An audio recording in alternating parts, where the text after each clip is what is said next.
Imaginez un endroit paisible, une maison pleine de lumière, pleine de rires d'enfants. Chaque matin commence par un petit déjeuner et chaque soir par une lecture au coin du feu. Et entre les deux, des jeux, des leçons et des câlins. Mais derrière ces sourires et cette tendresse se cache une vérité monstrueuse. The Promised Neverland n'est pas juste une histoire de fuite. C'est une métaphore sur le système, le conditionnement des enfants et ce qu'on est prêt à endurer pour survivre.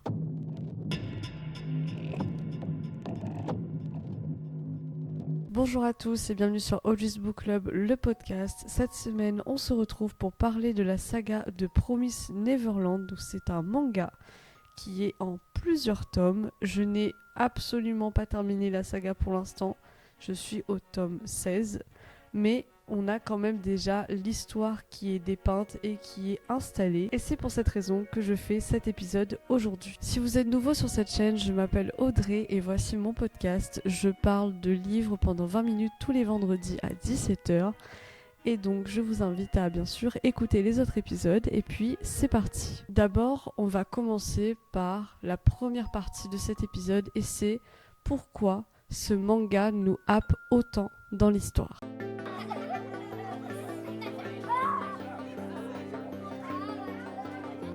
Premièrement, le choc émotionnel du premier chapitre. Donc comme je l'ai expliqué dans la petite introduction, cette histoire commence dans cet orphelinat où ces enfants sont élevés par une maman qui s'occupe d'eux, leur donne des leçons, ils ont le temps de jouer et ils sont tous très proches les uns des autres. Notre personnage principal, c'est Emma. On entre dans un univers chaleureux, doux, calibré. Tout, dans le début de ce chapitre, nous fait penser que c'est un manga feel good. Si vous ne connaissez rien sur cette saga, tout vous laisse penser que c'est un manga feel good. Et c'est ce que moi je pensais naïvement puisque je n'avais jamais lu de manga avant ça. La chute est brutale. Connie, une petite fille de l'orphelinat, est retrouvée morte. Son corps va être donné comme viande. À qui ? À des démons.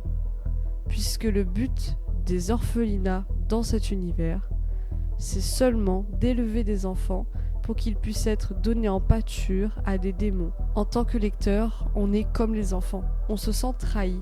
Et c'est cette trahison qui nous donne envie d'en savoir plus, de continuer cette histoire et de comprendre quelle est la motivation des démons et ce que vont devenir ces enfants. Il y a autre chose, c'est que les personnages principaux sont des enfants brillants. Nous avons 3 personnages principaux, Emma, Normand et Ray. Emma incarne l'idéalisme et l'altruisme. Normand représente la stratégie, le génie froid. Et Ray incarne la lucidité et la douleur des compromis. Chacun des personnages se complète puisqu'ils nous apportent tous un élément pour comprendre cette histoire et ce qui se trame. Chacun complète les phrases des autres et c'est mis en place dès le début pour qu'on puisse suivre cette histoire qui est quand même assez sordide. Et évidemment, on s'attache à ces personnages. Ces 3 personnages peuvent être vus comme une allégorie des 3 choix face à l'injustice. Emma représente l'éthique intransigeante. Normand, la stratégie éclairée. Et Ray, la conscience lucide et douloureuse. Et si The Promised Neverland nous attire autant, c'est parce qu'ils nous font faire face à nos propres dilemmes. Ils nous font poser cette question.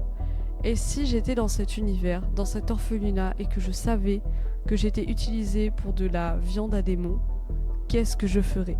Le 3e point fondamental dans cette partie qui explique pourquoi ce manga nous happe autant, c'est le rythme et le genre bien maîtrisé. On peut voir ce manga comme un manga caméléon au service d'une crise sociale. Ce manga brille sur le fait qu'il puisse jouer sur différents genres sans jamais se perdre. Mais évidemment, cette hybridité n'est pas là juste pour montrer une maîtrise de genre, elle est là pour soulever des tensions. Elle permet d'installer une tension forte, tout en déstabilisant le lecteur. Le premier genre, c'est un thriller d'évasion intelligent. À la manière des Évadés, ou même de Prison Break, The Promised Neverland installe une sorte de compte à rebours. Le lecteur est plongé dans une succession d'énigmes, de pièges et de stratégies mises en place par des enfants pour échapper à la mort. Chaque chapitre agit comme une pièce de puzzle. Le suspense est suffocant car il ne repose pas seulement sur une fuite physique, mais sur une fuite morale, mentale. Le second genre, bien maîtrisé, c'est une horreur psychologique masquée. Plutôt que d'aller dans du gore ou du jumpscare, le manga va vraiment construire une histoire qui va jouer sur notre mental. L'horreur réside dans la trahison du quotidien, avec un endroit familier comme un orphelinat qui se trouve être en réalité un abattoir. On est un peu comme dans un film digne de Jordan Peele, genre Get Out. Ce qui fait peur, c'est le système, pas les monstres. Enfin, un petit peu. Un autre genre qu'on peut constater, c'est une dystopie. En surface, The Promised Neverland, c'est une histoire d'évasion, mais en réalité, c'est une critique du monde contemporain. Dans ce manga, on parle de conditionnement forcé, de domination, d'exploitation et de formatage. Et, plus étonnant encore, le monde des démons, ce n'est pas une société barbare. C'est un monde hiérarchisé, organisé, civilisé et cruel. Exactement comme notre monde. Et le dernier genre qui est exploré, c'est un drame familial déchirant. Isabella, la maman de l'orphelinat, représente aussi une vraie menace pour ses enfants. Mais ça reste une antagoniste ambivalente. Elle n'est pas entièrement méchante. Elle est malheureusement le produit d'un système. Et tous ces genres sont menés d'une manière parfaite puisqu'on a un réel contraste visuel.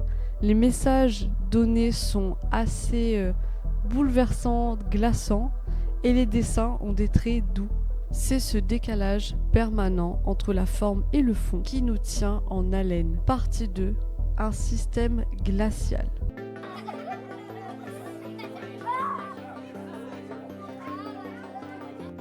Ce manga met en avant un système glacial qui reprend le fonctionnement même de notre propre société. Premièrement, on a une ferme humaine parfaitement organisée. Ce que je n'ai pas mentionné depuis le début, c'est qu'on se concentre sur l'orphelinat de Gracefield. La particularité de cet orphelinat, c'est que les enfants sont nourris, élevés, éduqués à des fins particulières.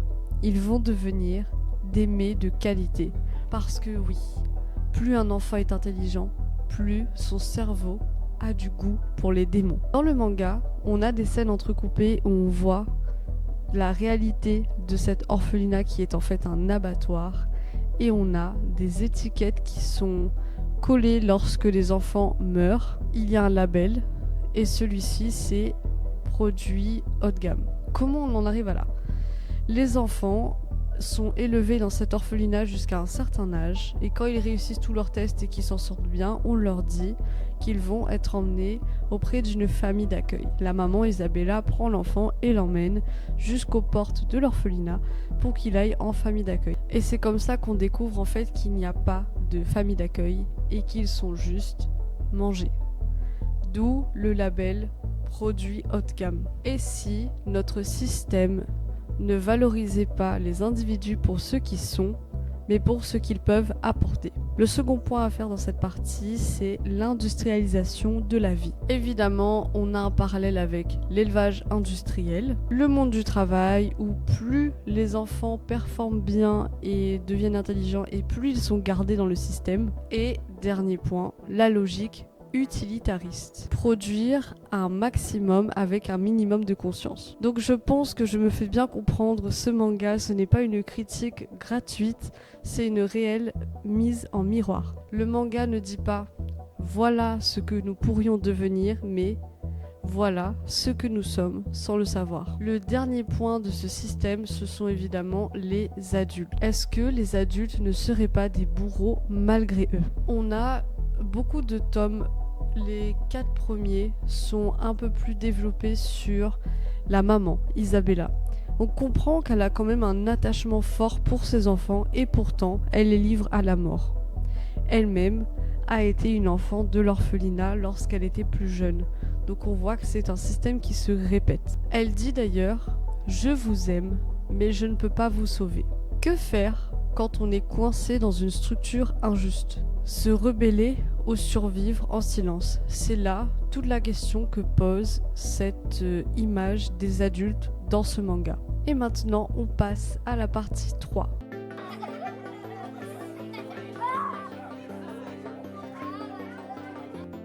3 enfants, 3 visions du changement. On va reprendre nos 3 personnages. Premièrement, Emma. Emma, c'est une petite fille qui n'a peur de rien, qui est très courageuse, très impulsive et qui veut évidemment sauver tout le monde. Elle ne veut pas laisser ne serait-ce qu'un enfant à la merci des démons. Elle refuse d'ailleurs de laisser les plus faibles et de ne prendre que les plus forts. On sait que lorsqu'ils arrivent à s'évader de Gracefield, parce que cette histoire ne va pas juste rester dans un orphelinat, ils vont s'enfuir, ils ne pourront pas prendre tous les enfants, notamment les plus petits, mais Emma reste positive qu'elle va trouver une solution pour tous les ramener lorsqu'ils auront trouvé The Promised Neverland, une terre où les humains, les enfants peuvent être en sécurité. On va voir qu'elle va aussi faire beaucoup de choix par rapport à l'éthique, puisque plus on avance dans l'histoire, plus on apprend sur ces démons, on comprend que c'est un système féodal, on comprend qu'ils sont là depuis très longtemps, qu'il y a eu un pacte qui a été fait entre les hommes et les démons pour gagner une sorte de paix. Et Emma et ses coéquipiers vont faire la rencontre de démons qui ne mangent pas les humains. Elle incarne vraiment cette question d'éthique. Est-ce qu'il faut forcément détruire tous les démons pour que les humains restent en vie, ou est-ce qu'on ne pourrait pas trouver un juste milieu qui profiterait aux deux? Elle représente cette vision utopique. Elle nous force à avoir de l'espoir même quand ça paraît irréel. Norman, lui, représente la stratégie. C'était un personnage, c'était mon préféré même. Et maintenant que je suis bien avancée dans le manga, je remets des choses en question et j'aime bien, puisque ça donne un peu de complexité à ce personnage. Lui, il est prêt à tout pour sauver les siens. Il est prêt à tout sacrifier pour sauver les enfants de l'orphelinat. On a d'ailleurs un contraste parce qu'au début du manga, on voit qu'il est intelligent, mais il est un peu dans l'ombre et il va beaucoup suivre Emma. Et avec le temps, il aura ce plan qui est presque froid et qui est glaçant. Norman, lui, il est là pour nous faire réfléchir sur cette phrase: la fin justifie les moyens. Peut-on construire un monde juste sur des décisions immorales? Et puis, on a Rei, le désillusionné stratégique. Lui, il est très proche d'Emma. Il comprend sa vision des choses et en général, il la suit, sauf qu'il est légèrement plus méthodique qu'elle, puisque Emma est impulsive. Et dès le début, on apprend quelque chose sur Rei. C'est qu'il savait la vérité. Il savait ce qui se passait dans cet orphelinat. Mais il n'a rien dit puisqu'il avait un petit deal avec maman. Il pouvait avoir des objets de l'extérieur si il gardait le secret. Il a accepté le rôle de traître pour survivre.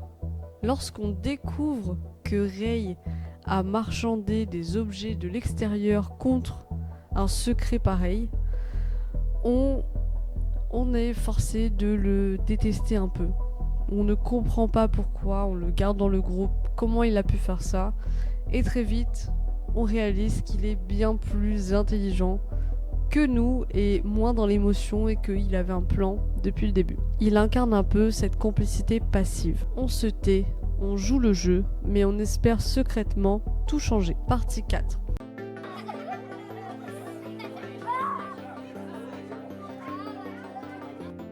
Une mise en miroir de notre société. Je l'ai déjà un petit peu mentionné, c'est une mise en miroir de notre société.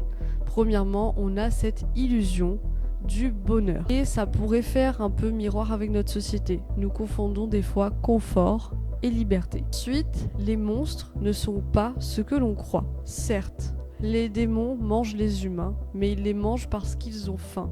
Ils ne sont pas tous cruels. Certains d'entre eux mangent des enfants, d'autres n'en mangent même pas, ils les élèvent juste pour le plaisir. Et c'est là où on se rend compte que c'est pas tant les démons le problème, c'est le système.